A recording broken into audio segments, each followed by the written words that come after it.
Bonjour, je suis Karima Rostan, coach énergéticienne spécialisée en rééquilibrage énergétique.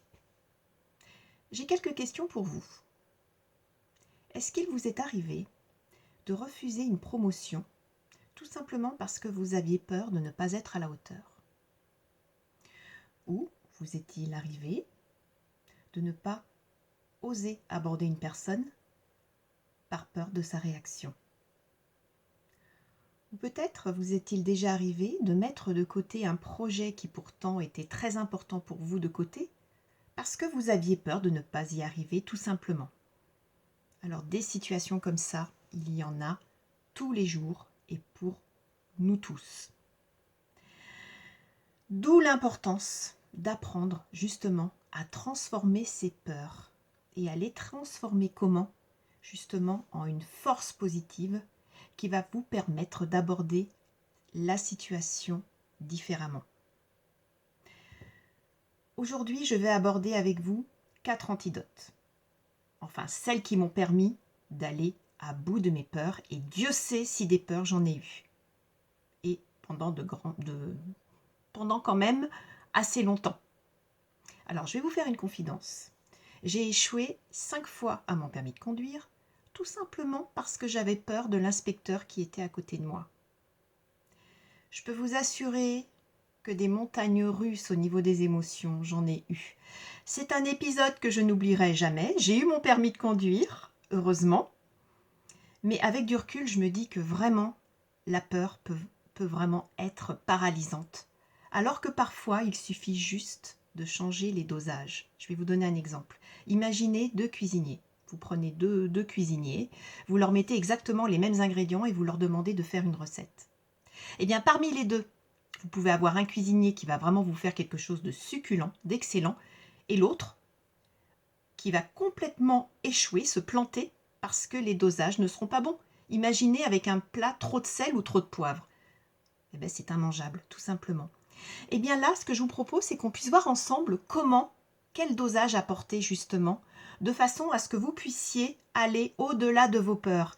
Et même si vous n'y arrivez pas du premier coup, parce que parfois, certes, il faut s'y reprendre à plusieurs reprises, eh bien que vous puissiez justement persévérer pour pouvoir y arriver. Alors, quels sont ces 4 antidotes? Comme premier antidote, il y a la foi. Alors, rien à voir avec la foi religieuse. C'est vraiment la foi en vous déjà. Est-ce que vous croyez en vous? Et est-ce que vous croyez en ce que vous faites? Et est-ce que vous croyez en vos rêves?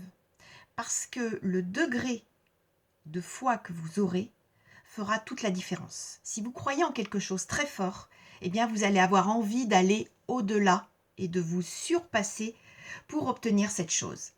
Si vous avez une foi moyenne, c'est-à-dire c'est que oui, un jour non, au moindre obstacle, vous vous arrêterez, par manque de foi justement. Deuxième antidote, c'est le courage. Et oui, il faut du courage pour aller au-delà de ses projets, au-delà de ses envies, parce qu'on n'y arrive pas forcément du premier coup. Donc il faut recommencer. Et pour cela, eh bien, il faut y croire et du courage, il en faut. Vous ne réussissez pas du premier coup, c'est pas grave, vous recommencez. Et vous recommencez 1 fois, et 2 fois, et 3 fois s'il le faut. Mais le courage, c'est un ingrédient essentiel. Alors effectivement, vous pouvez avoir un petit peu de courage, et puis après, bon, vous dites non, c'est pas pour moi. Et là, le dosage, il est mauvais. Tandis que si vous rajoutez à votre dosage de la persévérance, et c'est la 3e antidote, vous allez voir que ça va faire toute la différence. Vous connaissez Edison. Edison, c'est celui qui a inventé l'ampoule électrique. Il a fait pas moins de 10 000 essais avant de réussir à mettre au point cette fameuse ampoule. Alors imaginez s'il avait échoué, s'il s'était dit, bon, c'est pas grave, je vais pas y arriver, de toute façon, je laisse tomber. Et des exemples comme ça, il y en a à la pelle. Donc la persévérance, c'est ce qu'il y a, à mon sens, de plus important. Si vous croyez en vos rêves, si vous avez vraiment quelque chose qui vous tient à cœur, persévérez. C'est primordial. Et si vous échouez une première fois, eh bien c'est pas grave, vous prenez en compte ce qui a marché la première fois et vous recommencez. Vous avez fait des erreurs, eh bien vous réajustez le tir et vous y allez. Et la 4e antidote, qui est à mon sens aussi une des plus importantes, c'est l'action. Ce qu'il faut savoir, c'est que l'action chasse la peur. Vous avez envie vous avez un projet en vue, vous n'osez pas commencer parce que vous ne vous sentez pas prêt. Eh bien, allez-y quand même. Vous ne serez de toute façon jamais prêt. Et puis, je vous assure que c'est dans l'action, c'est en faisant des erreurs, c'est en persévérant que l'on y arrive. Donc, c'est pas grave. Vous allez voir que même le fait de commencer à faire quelque chose, d'engager un projet, ça va vous donner de l'assurance pour continuer. Donc, allez-y, rien n'est parfait. Ça, c'est absolument pas grave. Vous recommencez différemment et vous allez voir qu'en réajustant au fur et à mesure vos actions, vous allez y arriver tout simplement. Voilà, ce sont vraiment pour moi 4 ingrédients essentiels et une fois de plus, ça va être une question de dosage pour vous. Alors moi, ce que je vous propose, c'est de vraiment réfléchir à un projet que vous avez ou peut-être une action que vous avez mis en place, que vous aimeriez mettre en place, quelque chose qui vous trotte dans la tête et de vous lancer un challenge dès aujourd'hui. Le challenge, c'est de mettre en place une action aujourd'hui par rapport à ça. Donc ce que je vous propose, eh bien, c'est de me laisser un commentaire.